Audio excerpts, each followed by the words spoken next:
Now, Ask Dr. Love with psychotherapist, author, love and relationship expert Jamie Turndorf, Ph.D. For expert advice on love and relationships, call into the show at 888-463-6748. That's 888-GO-FOR-IT. Or you can submit your question online at AskDrLove.com.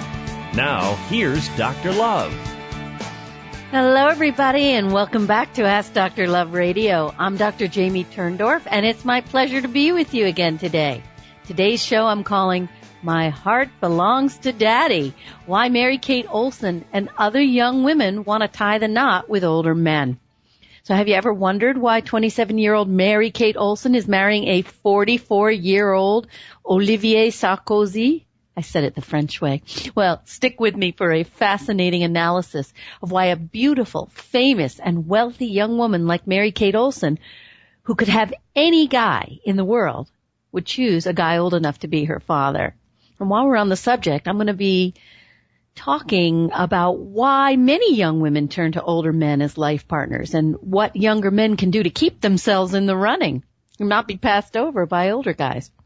And of course, I'm going to be answering questions.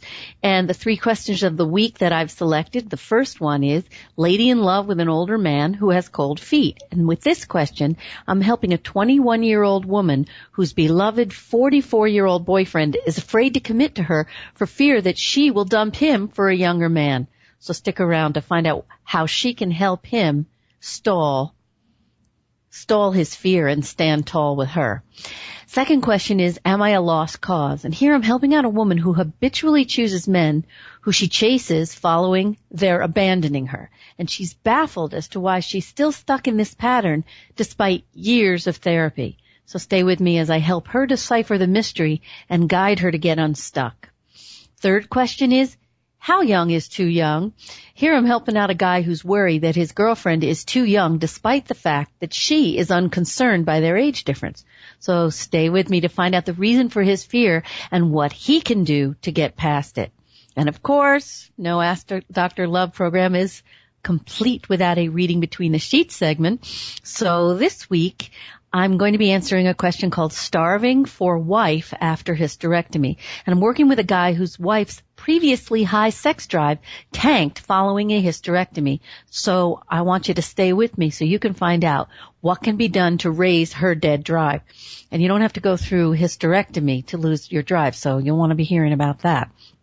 All right, so let's get on to My Heart Belongs to Daddy. So we all know the stereotype. We've seen it in personals and in life. The older guy trades in his older wife for a younger model. If we were to write a dating profile, it would read something like, older guy in midlife crisis seeks arm candy. That's the stereotype. And then, of course, we have young women who choose older men, and perhaps their personals might read, young woman looking for sugar daddy. All right, beyond all these stereotypes, is it possible that some May-December romances are actually real true love stories that can stand the test of time? Well, let's start with Mary-Kate and decipher a little bit about what's going on with her. So I did an interview last week in the Enquirer, and they asked me to give them an analysis of why Mary-Kate is doing what she's doing. And in the article, they said she's not just getting a husband, she's gaining a father figure. And, you know, she was the Full House star, and her parents split up when she was just 9 years old. And it is clear to me that trauma is the likely influence behind why a 27-year-old woman like this beautiful star would choose to marry a 44-year-old guy. She's been dating him since 2012, so that's more than a year. And my take on this is that when parents divorce, children most often live with their mothers, and so they often have an emotional need to find a daddy in their lives. So for Mary-Kate, Sarkozy represents a father figure, a man who's safe and trustworthy and can protect her. Now, May-December relationships between young women and older men have been around for centuries. And young women tend to be attracted to older men because they're wiser, and they often can offer more protection. So As for Mary-Kate, she's apparently chosen a guy who offers her security and assurance that she's loved for herself and not for her fame and fortune. Because think about it, by choosing a guy who's older and successful and established and wealthy in his own right, then she doesn't have to worry if some young guy who doesn't have money says he loves her. How does he know?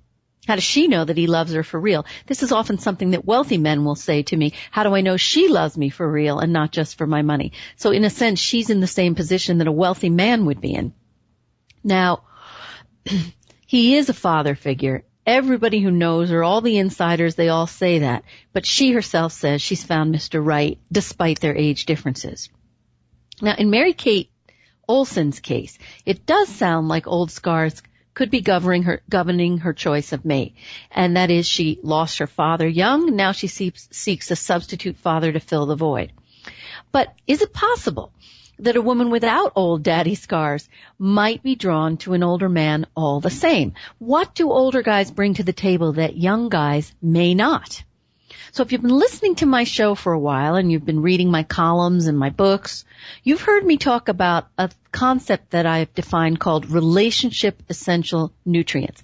This is the emotional food that we all need to feel satisfied in a relationship. Now for women, I boil these nutrients down to what I call the 2 S's, that stands for safety and security, the 2 S's. Now, the need for security is so deeply embedded in a woman's biological programming, and this explains why women have historically chosen men who can provide financially for them and their offspring. Because even though we have an era of much more female independence and many women no longer need men to financially support them, we still find statistical data shows us that even very successful wealthy women choose men who are even wealthier than they themselves are. So what does that mean? If money talks, biology screams. The need for security isn't just some pie in the sky idea. Women are biologically predisposed to wanting to feel safe and secure. But here's the thing. The need for security isn't just satisfied by chasing a financially successful and choosing a financially successful mate. A woman needs to feel secure within her relationship or marriage. So I have coined an expression that I call emotional providing to describe what I'm talking about that women need. So in order to feel secure in a relationship, a woman needs more than a climate that isn't riddled with arguments. And she needs also more than money. She needs the guarantee that her partner is going to stay with her forever. And this guarantee was until recently satisfied through the traditional institution of marriage, which precluded divorce. But today, divorce has become so common that it creates a basic insecurity in women. And as a consequence, in order to feel safe, a woman now requires additional assurance that her relationship is going to last till death do us part. And since that assurance is no longer derived from the external control of society, because marriage is no longer indissoluble, it has to be granted by the man. And the only way that a man can persuade his partner of his total commitment is through frequent reminders of his devotion. So what was taken for granted in the past must be explicitly restated again and again. In other words, the form and scope of providing that is expected from men has drastically expanded. And this new expectation is a mutation of women's built-in biological need to be protected and provided for. Now, reassuring his partner of his external devotion and love is only the first way that a guy provides emotional security. But the next step consists of giving his partner evidence that his words of love aren't just empty sounds intended to make her sexually aroused, because these melodies and their intended effects are only going to have a very short shelf life if a guy doesn't consistently demonstrate to his partner how important she is to him. And when he listens to her feelings, positive or negative, and shows that he cares for her needs, a woman feels that he loves her and wants to stay with her forever. Now, even more providing is required. If a man wants to create a total sense of security in his partner, he has to also learn to communicate his own negative feelings to her. Because when a man is silent, a woman worries that he's accumulating a mountain of resentments. and that he may up and leave her one day. And being apprised regularly of his emotional state, she can help him purge these feelings through her understanding, and if needed, she can change aspects of her behavior that cause his negative reactions. So a guy's consistent feedback provides her with a sense of control over the emotional climate of the relationship, which in turn provides a deep sense of security. Now, it's interesting. On Sunday, I gave an interview to Men's Health Magazine in which I was asked to explain why women so often ask validation-seeking questions. Do you love me? Do I look prettier than she does? These kinds of validation-seeking questions. The reason why women ask these questions goes back to the biologically programmed need to feel safe, secure, and protected. Because if a guy isn't giving a woman the right feeling regarding the future of their relationship, her insecurity is going to lead her to ask these kinds of questions because she needs validation. So now we begin to see why older men are often in a better position to provide not just financially, but emotionally. Well, think about it. Most young guys are being driven by high levels of testosterone, which drives them to procreate with as many females as they can rather than settle down. Now, as testosterone abates, a man has access to more of his feminine energy, which evokes in him a greater interest in hearth and home and bonding and family, emotional communication and connection. And these are the very things that women want. So in other words, the dwindling of testosterone allows a man to be more androgynous, giving him access to both his male and female sides. And studies show that women are happier with men who are more androgynous. And there's more. Younger men are often on the career path, and they spend so many hours married to their jobs, which gives them less time to emotionally provide. But the good news is men can learn to emotionally provide and create a deeper sense of security in their partners. And so can young men. So you can get back in the game, guys. Now, the fact is, the emotional connection that a woman needs in order to feel safe requires a form of relating that most men, through no fault of their own, are not trained to provide. And it's not a guy's fault that society hasn't trained them to fulfill this new cultural expectation. But don't worry, you guys can become expert emotional providers. And one of the best ways to emotionally provide is to listen, because listening is love in action. Listening says, I care about your welfare. I'm interested in your inner and your outer world. Patient listening is love in action. Feeling heard and understood is so vital to a woman's relationship satisfaction, her feeling of safety and security, that there's actually a technical name for it. It's called perceived understanding. So as a consequence, it's vital for guys to learn how to do this type of listening that is most crucial to relationship satisfaction. Listening to each other's emotions, and more particularly, teaching your partner to listen to yours. Now, because most guys haven't been trained to listen to emotional communications, guys especially are going to need to do the lion's share of learning in this area. And being less skilled than a female puts a guy in a one-down position, which is a hard place for a guy to find himself. So we have to be sensitive to guys' feelings of vulnerability and be careful not to make them feel patronized. And keep in mind, ladies, if you want to be heard, you need to communicate a message that's hearable. That means ditching the fight traps I always talk about, and it means perfecting my XY formula, which is the formula that guides you to communicate properly on any topic. So you clean up your side of the fence, and you communicate properly, and you're going to be making it easier for your partner to listen to you. Now, I have an entire chapter on good listening, and I'm going to take a brief break. When I come back in a moment for my quickie segment, I'll give you a few little pointers on how to be a good listener. So I'll be back with you in a moment on Ask Dr. Love Radio.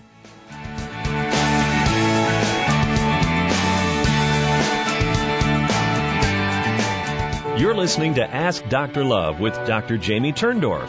To speak to Dr. Turndorf live on the air, call 888-463-6748. AskDrLove.com is the web's premier relationship advice site since 1996. Visit AskDrLove.com to search thousands of free relationship advice articles on any relationship issue you may have. Or you can submit a question to her free advice column. However, if you're listening live, why not call in? Don't be shy. Dr. Turndorf wants to help you, and this is a unique chance to get a personal answer from one of today's most respected experts.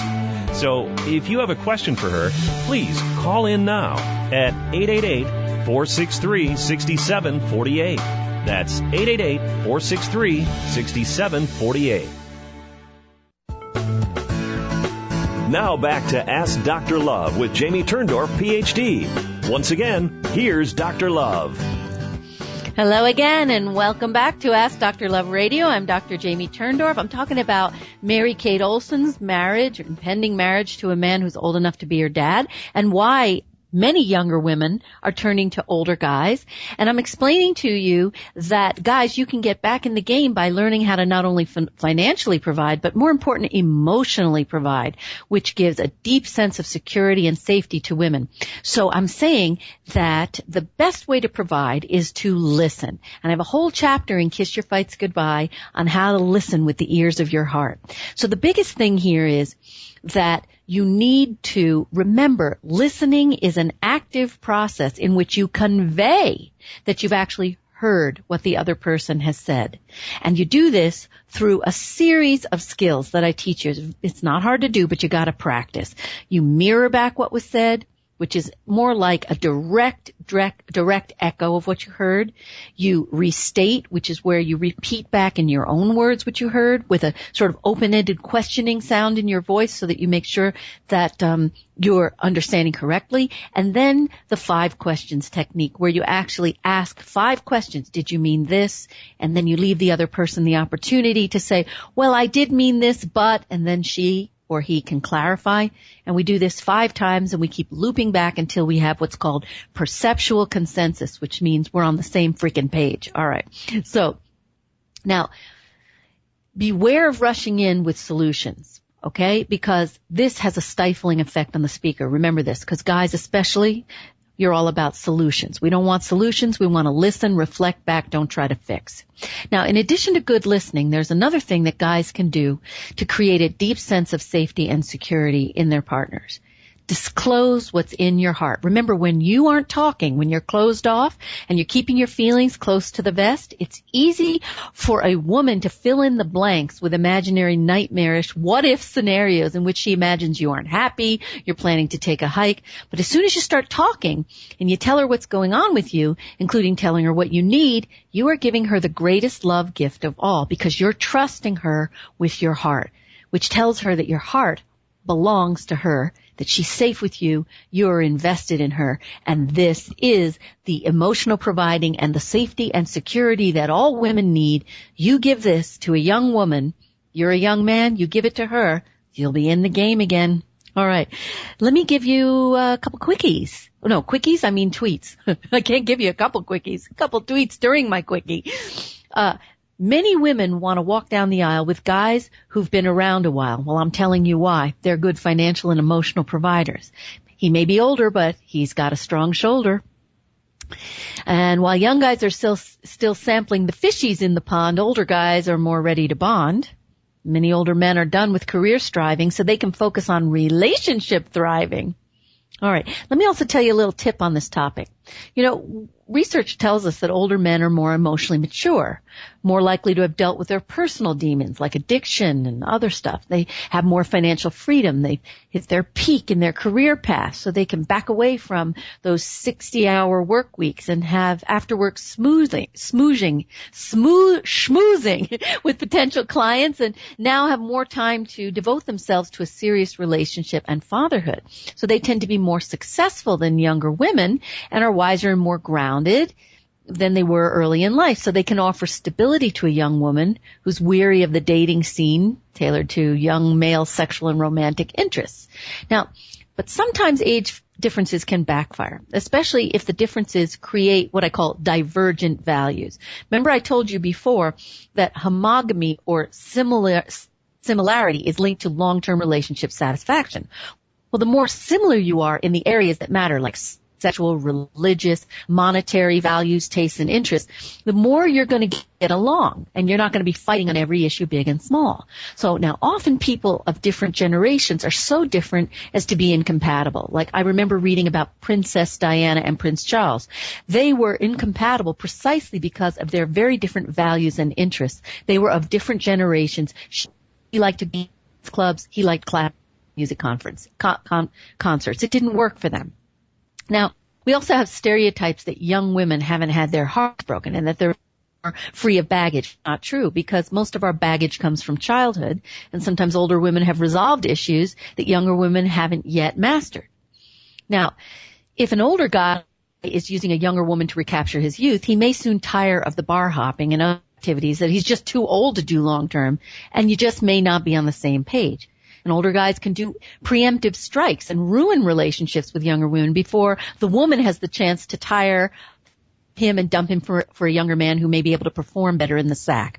But all that said, I want you to know soul connections between people of different ages do happen. And when they do, it's a magical thing because the soul is ageless. And it's not uncommon to make a connection with someone who is older when your souls click. My story is living proof of that. I didn't choose my husband because he was older. I chose him in spite of his being older. I was sorry he was older because I knew I wasn't going to have him as long. Ultimately, he didn't die of old age. He died of the bee sting, which can happen with a young partner. You don't want to be too hung up by age. When you click and you're compatible and your souls are right for each other, don't let age be an impediment. All right? I'm going to take a brief break, and I'll be back with you in a moment on Ask Dr. Love Radio.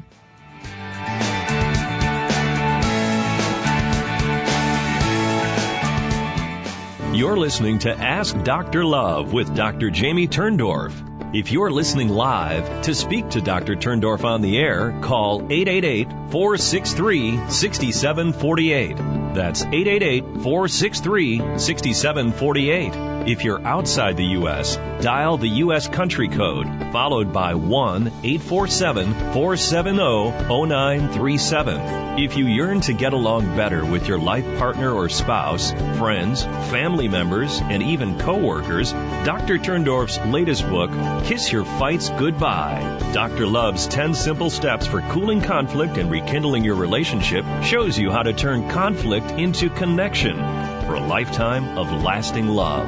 Find out more about this book and read a free excerpt by visiting AskDrLove.com. This is Ask Dr. Love with Dr. Jamie Turndorf. And if you're listening live and have a question for her, call in now at 888-463-6748. This show is for you, the listeners, so give her a call now. You're listening to Ask Dr. Love with Jamie Turndorf, Ph.D. Once again, here's Dr. Love. Hello again, and welcome back to Ask Dr. Love Radio. Today's show is all about age differences. Mary-Kate Olsen's marriage to a guy who's old enough to be her father, and why young women often go for older men. And now I've got a bunch of questions for you. It's the time in the show where we want to dig in so I can help you. This question actually came through on Facebook. And, you know, I have a lot of followers on Facebook. If you have a question for me, it's easier if you come to my website and submit the question through the advice submission, contact link at the site, because then it's automatically in my database. And then when I answer your question, you'll get a notice. So just saying, but I didn't want to leave this question unanswered because it's such a serious question. Hi, Dr. Love. I'm in a serious and critical life dilemma, and I really need your help. I'm 21 years old, and I'm so in love with two great guys in my life. One is my age and an Indian Muslim whom I've been dating for 3 months. And the second guy is 30 years older than me, married, very wealthy, has 3 kids in their teens, but the firstborn, his son, is 2 years younger than me. He's a very prominent guy in our country and is well known. We've been together for 1 year and 8 months. The issue is, with the older guy, there was a little incident just 6 months after we knew each other where I got pregnant by him, and he got afraid to own up to it and decided that we had to abort the baby at 5 months old, at 5 months into my pregnancy. Wow, that is so far in. Even after that incident, we still got back together, and my guardians came to know about it and really discouraged me from continuing with this man. Even so, we went ahead, but ever since the abortion, we've been having serious fights, and he continuously mistrusts me, claiming that I'm cheating on him with other men, which I was not at that time because I truly loved him. But he instead drove me into finding this younger guy, and now the older guy is feeling insecure and trying to win me back, and he claims he wants to marry me and make me his second wife, which my guardians are so against, but I wouldn't mind.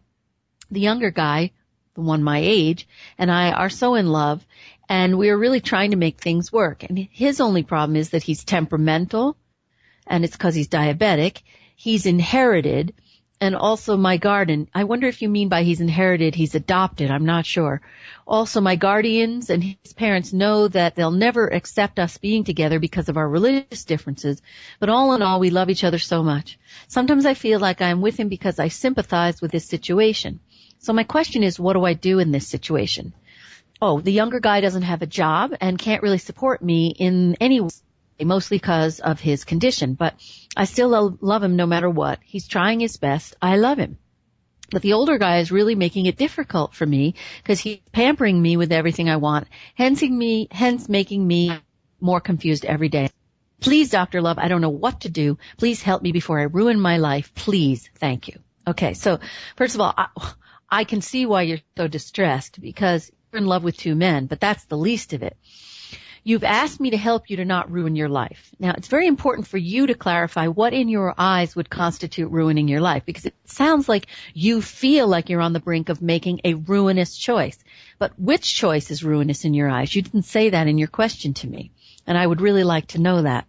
So going with the older guy or going with the younger guy, which one is ruinous in your eyes, or neither? I mean, now, since the stakes are so high and you are so afraid, I would really suggest that you reach out to me in my private consulting division. On the homepage, there's a drop-down, and you can reach out to me there. And because I would want to speak to you more to obtain answers to the questions that I asked, because that'll help me assist you in clarifying your position, options, and where you think the danger comes from. Now, that said, when you're in this kind of a dilemma and you're trying to make a decision of this magnitude, you need to really be logical about it. I know we're dealing with feelings, but we have to try to insert some logic. So let's talk about your relationship with the older guy.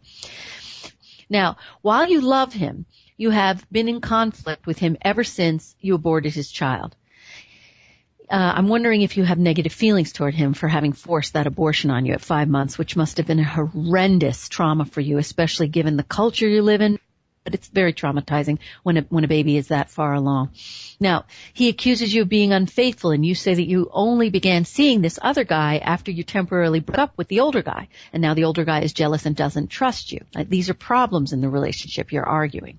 And at the same time, you say your guardians don't approve of your union with the older guy. But you didn't say why. Is it the age difference? Is it the fact that he got you pregnant and then forced the abortion on you? Is it only your guardians' objections that are holding you back? And if they didn't object, would you be willing to be the second wife and give up the younger man?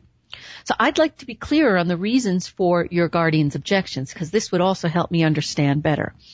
Now let's talk about the younger guy. He's temperamental, he's not financially successful, and he has health issues. So in addition, you come from different religious backgrounds. Now you say it is your different religious backgrounds to which your guardians object. Now, here in the U.S., people oftentimes marry partners that their parents don't favor, and it sounds as though approval from your guardians is more important in your culture than in the West. To make a decision, you need to be clear first on what you want. Then it'll be easier to convince your guardians. So I suggest that you clarify what you want out of marriage and rank your desires from the most to the least important. List everything, including financial stability, friendship, easy companionship, shared interests, and or great sex. Now, if financial stability is top on your list, well, we know who you're going to choose. Now, if you like a roller coaster ride with a temperamental guy, then you know you're choosing the younger guy because he sounds to be more difficult in this respect. Now, is sex very important? Given how much older the older guy is, are you willing to accept that he may not be able to give you sex for the duration of your life together? Now, obviously, speaking of sex, nobody has a crystal ball. I'm not talking about the anatomical balls. I'm talking about crystal balls here. So your younger guy, he might also have difficulty in the sex department since he has diabetes, which often affects arterial blood flow and negatively affects erectile function. So this is why even though you might think you're going to have sex longer with a younger guy, you might not. And what about remarriage? In some Muslim traditions, widows, I understand, are not encouraged to remarry. So if you marry the older guy and you are widowed, young, which is likely, would you be expected to remain single? And is that all right with you? And since your guardians aren't keen on either guy, it would seem to me that they would be displeased no matter which of these two guys you choose. So first, you need to consider what will make you happy. And if you have a clearer idea, then you'll be in a much stronger position to advocate for yourself and obtain the support of your guardians. Okay? All righty. Now, here's another question for you. We got a lot of May, December question. Lady in love with older man who has cold feet. Well, that says it all, doesn't it? Here's the question. Dear Dr. Love, I'm dating a man who's 44 years old while I'm 21. He's divorced and has 2 boys, one of which lives with him. I cannot have children due to health problems. I really enjoy being with and doing things with him. I fear, though, that the age difference is hard for him to deal with, because he is scared that I will meet someone younger and want to be with them or something like that. And I have dated younger men, and they are, for the most part, immature and do not want long-lasting relationships. The age difference does not matter to me. Do you know of any relationships that have worked when there is such a big age difference? Okay. So here's my answer to you. First, you've asked me if I think you should pursue the relationship. Now, you really need to ask your lover this question. And the question would be like this. Should I feel like giving up on us? Is that what you want me to feel?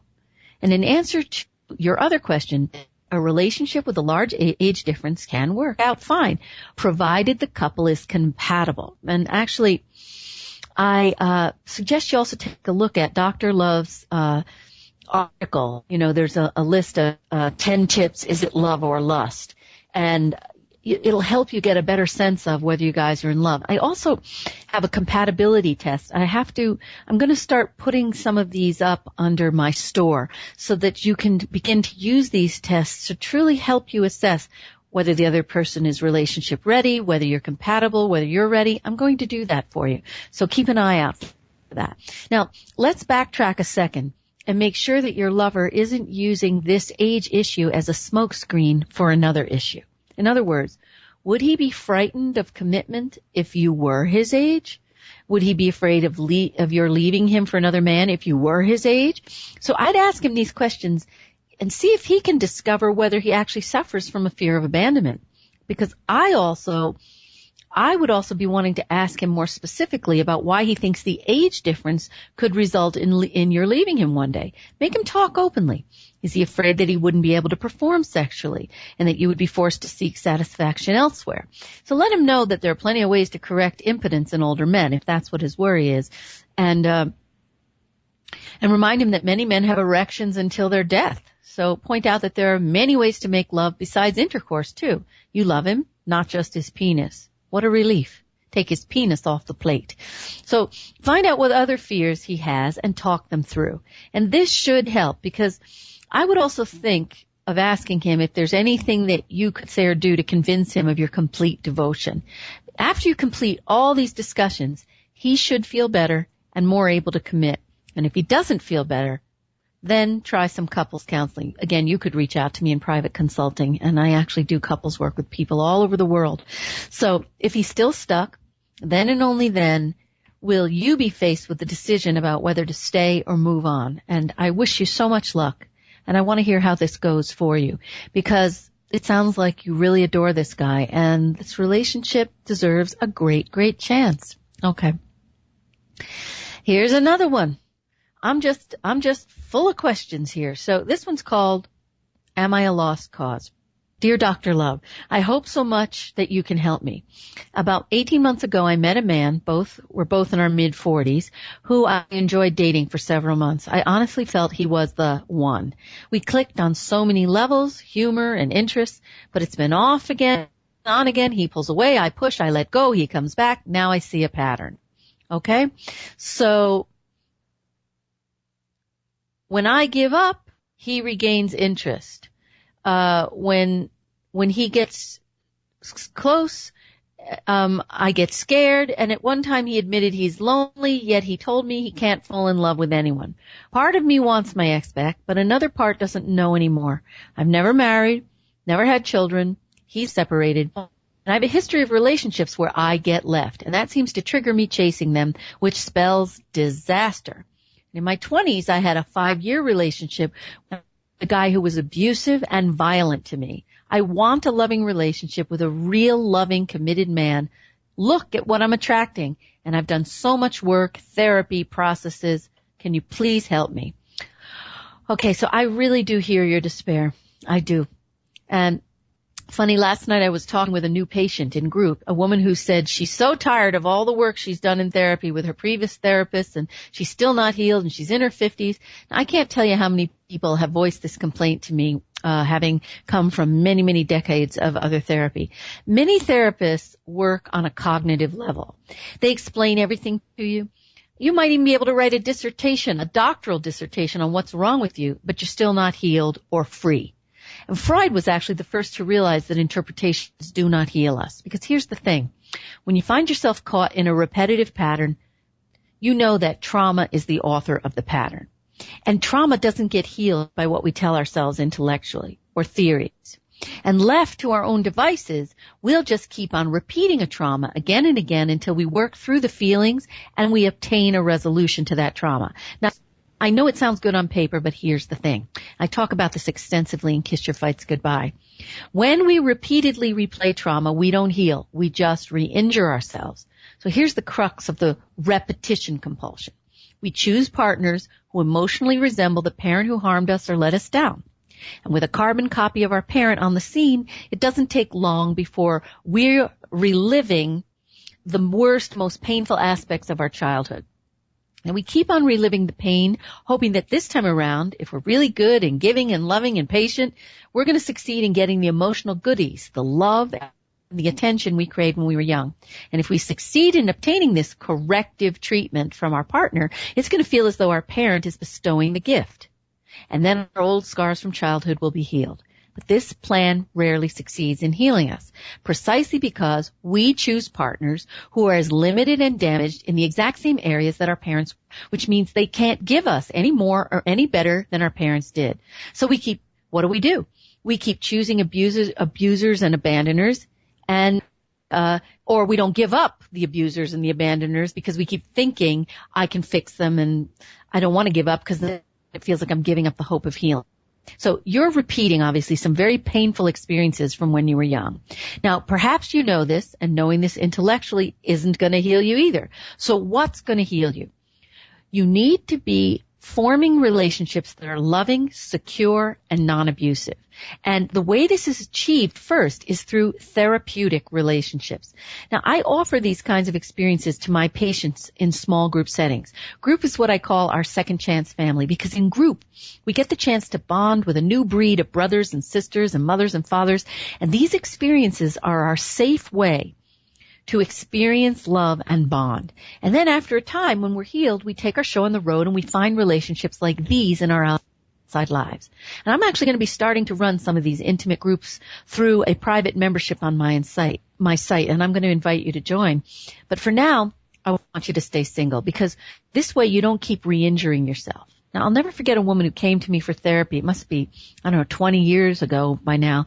She had been hospitalized following a serious suicide attempt. She, like you, was desperate that she kept picking men who dumped her. Same story. My first order of business with her was to command her to stop dating, and that's what I'm saying to you. Then I figured out what old scar she was repeating. Now remember, repetitive pattern, sign of trauma that's being replayed in an attempt to heal. So what I uncovered with her was that she was a baby, that when she was a baby, her mother dumped her because she had another infant and she just dumped her. And there was it. She kept picking men who dumped her like mom, unconsciously hoping that she could get the abandoners to keep her, thereby healing her old scar. So working with me in a group, she experienced love and healing. And guess what? When her old scar was healed, she no longer was drawn to abandoners. She went on to happily marry a man who's devoted to her. So my message to you is simple. Stay single for now. Heal your old scar. And I also suggest you read my book, Kiss Your Fights Goodbye, because not only will it help you identify your old scar, it's going to guide you on how to begin healing the scar all by your old self, creating a loving relationship with yourself. And then when you join one of my membership groups, you're going to just add more healing to the mix. So hang in there. Don't give up. All right, I'm going to take a brief break. I'll be back with you in a moment on Ask Dr. Love Radio.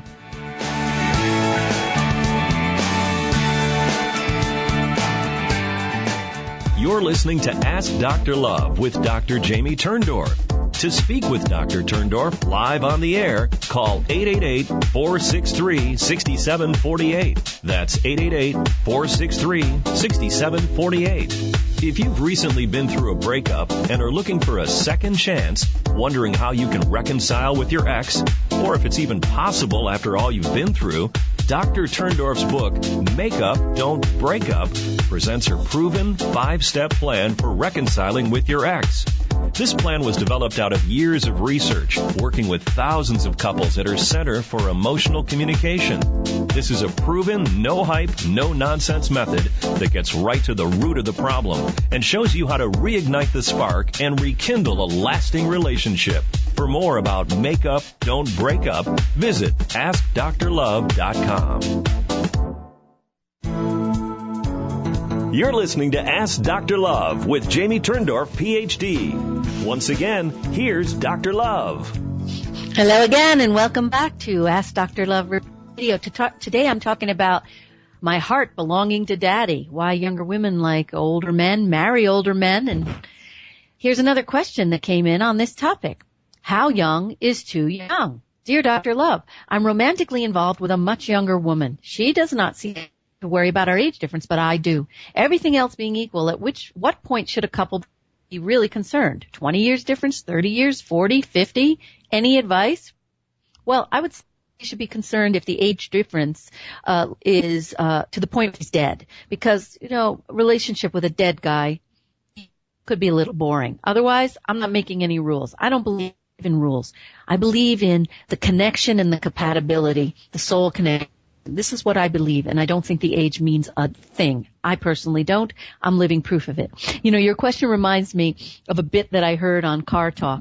Man calls in, and he asks about his girlfriend's car. Goes into all these details about what's wrong with her car, and then he says, well, I'm not really calling about the car. I'm calling to say that my girlfriend is quite a bit younger than I am, and I wanted to ask you if you think I should continue seeing her. So, the two Car Talk brothers, one of them says to the caller, well, how much younger is she? And the caller says, 30 years. So the other brother says, well, age difference like that can be fatal. To which the other brother replies, if she dies, she dies. But seriously, you need to keep in mind that the things we worry about rarely come to pass. The disasters we brace for rarely come. Because as I've seen, fate always seems to serve us a curveball that we never saw coming. Could I have predicted that my husband was going to die of a bee sting? No. And here we were with this age difference, and he dies of a bee sting, something that could happen to a young man. So why live in the future? Why brace for imaginary disasters? Because you could end up getting hit by a bus tomorrow. So don't focus on the rules and so on. Couples can be miserable and incompatible even though they're the same age. And couples with a great age difference can be very compatible and happy together. So what matters is whether you love each other and whether you enjoy your life together. And if you do, then why not treasure the gift and enjoy it for as long as you live? And this being said, I also think you need to flesh out what frightens you about the age difference. Because I'm wondering if you're afraid that you won't be able to hold her as you grow older. Are you worried that you won't be able to satisfy her sexually as you age? Are you fearful that she'll drop you later in life and then you'll be left alone? Because, ultimately we have abandonment fears. So it's vital that you figure out the origin of your fear. And when you do, you're going to be in a much better position to resolve the real issue that troubles you. And as your self-reflection will soon reveal, your concern over the age difference is likely a smokescreen for a deeper fear. And we need to identify that fear and work it through. And then you will feel free to move forward with her and just enjoy your life together. Because don't forget, Lots of people who are very, very young experience fear of abandonment. I was just talking to someone today. I mean, she has a boyfriend who's her age, but because she experienced tremendous abandonment issues in her childhood, she's scared to death that he's going to abandon her. So now if you have abandonment fears, they're going to become more exaggerated when you have an age difference. So if you have a partner who's much older and you're afraid of abandonment, the fear will come up all the more because it's in your face, right? And if you're an older guy and you're afraid of abandonment, well then you will superimpose your fear onto the situation because she's younger and maybe she's going to dump you for a younger guy. The point being, we got to get to our old scars and heal them. And that frees you up to just be able to love the one you're with and love that person fully. All right. Now let's get down to the bedroom, reading between the sheets. All right. This question is called Starving for Wife After Hysterectomy. Hi, Dr. Love. My wife and I are in our mid-40s and we have been married for 17 years. My wife used to want sex very often, but several years ago, she had a total hysterectomy. Since then, she says she has no interest in sex. Now, at times, we have not been intimate for 6 to 9 months. I love her with all my heart, and I want to experience the best sex life possible with her. I would do anything with her, and I have a strong desire to give and receive all forms of pleasure with her. What I find a little interesting is every once in a while, my wife and I go away for a night to a hotel without the kids, and when we do, she seems to enjoy having sex. She likes to go to a hotel with a whirlpool, and this seems to excite her. But I can't afford to do that every time I want to make love with my wife. Is there anything my wife can take or do to restore her sexual desire? Because I'm starving for consistent lovemaking with her, and I would do anything to help her so we could regain the joy that we used to have in sex. Thank you so much, Dr. Love. Okay. Well, if you can't go to a hotel, you could eat lots of beans and then get in the bath and hope that a serious case of flatulence stimulates jacuzzi bubbles. That was really ridiculous. Forget that theory. So you just sound like a darling man. I got to tell you this because I just love the way you're so devoted to your wife and that you're hanging in with her. You have been faithful to her. Even though you're sexually frustrated, you're my hero. Okay? And I really want you to have great sex with your wife, and all hope is not lost. Now, here's the thing. Since she becomes aroused when you're away from home and away from the kids, I'm thinking that in addition to the hormone depletion that comes from a hysterectomy, I'm thinking she may be stressed out. When she's away, she relaxes, and this puts her into what's called parasympathetic arousal, which is associated with a state of peace. And we need to be in this state in order to become aroused. Because if we're in what's called sympathetic arousal, we're too stressed out, and those chemicals don't allow us to get aroused. So what can we do to support her parasympathetic mode and support her relaxation? So let's be creative for a minute. Could we make your bedroom into a hotel getaway? Bring her breakfast in bed. Turn your bedroom into a candlelit boudoir. Decorate the room with scarves so it looks exotic and far away. Use colored light bulbs. Play romantic music. Use scents to trigger relaxation. Give her a massage. Very relaxing. Read her erotic literature and poetry.